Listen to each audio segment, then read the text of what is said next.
হে, তোকে যে ছেলেটা প্রপোজ করেছিল সেই ছেলেটা আজকে কলেজে আসবে? ও আমার আগেই এসেছে, দেখ এদিকে ওদিকে আছে। হেই, আর ইউ ব্লাইন্ড? দেখাতে পারো না? গাদা খোদা। হে, ও ক্লাসের ফার্স্ট বয় বলে আমাদেরকে এভাবে অপমান করবে? আমি ওটাই ভাবি। আচ্ছা জোসনা, আমি দেখতে খারাপ, ওই জন্য কেউ আমাকে সহ্য করতে পারে না। তোরা ভুল বলছিস, ও কোনো মেয়েকেই পাত্তা দেয় না। চল। আচ্ছা সালমা, এই কলেজের প্রত্যেকটা ছেলে মেয়েই প্রেম করে, তোর কি প্রেম করতে ইচ্ছে করে না? ইচ্ছে তো হয়, কিন্তু আমি তো দেখতে খারাপ, কে আমাকে প্রেম করবে বল? কেউ না কেউ আছে যে তোকেও ভালোবাসবে। এই সালমা, ওইটা দেখ, ওই ছেলেটা তোর জন্য গোলাপ নিয়ে দাঁড়িয়ে আছে, তোর দিকে তাকিয়ে হাসছে। না না, আমি প্রেম করব না।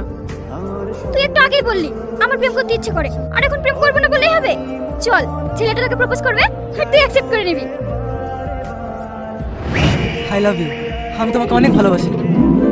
I love you two.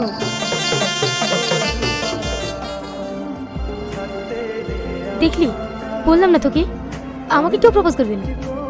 মন খারাপ করিসনি, দেখবি তোর জীবনে এমন একটা রাজপুত্র আসবে যে তোকে অনেক অনেক বেশি ভালোবাসবে।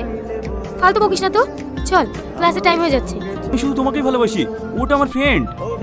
খবরদার মিথ্যে কথা বলবো না, আজ থেকে তোমার সাথে আমার কোনো সম্পর্ক নাই।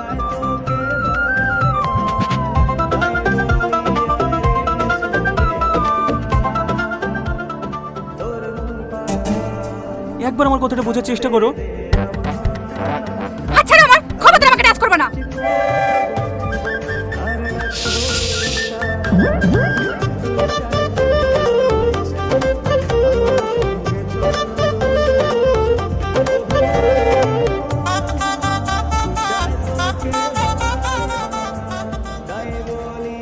শোনো না, এবারকার মতো আমাকে ক্ষমা করে দাও, আর কোনোদিন ওর সঙ্গে কথা বলবো না।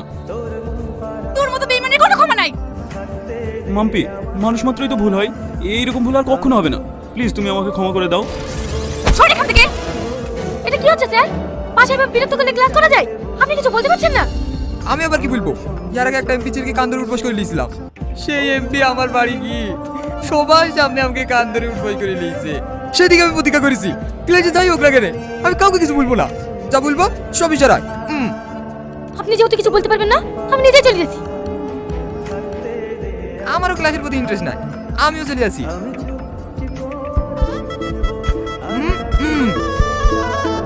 আমাদের প্রেম দেখে তোর হিংসা হচ্ছে? তুই প্রেম করলে তো আমার হিংসা হবে কেন? ক্লাসে জায়গায় ক্লাস করবি, প্রেম করার জায়গায় প্রেম করবি, তোদের জন্য আমাদের ডিস্টার্ব হয়। ও, তুমি একাই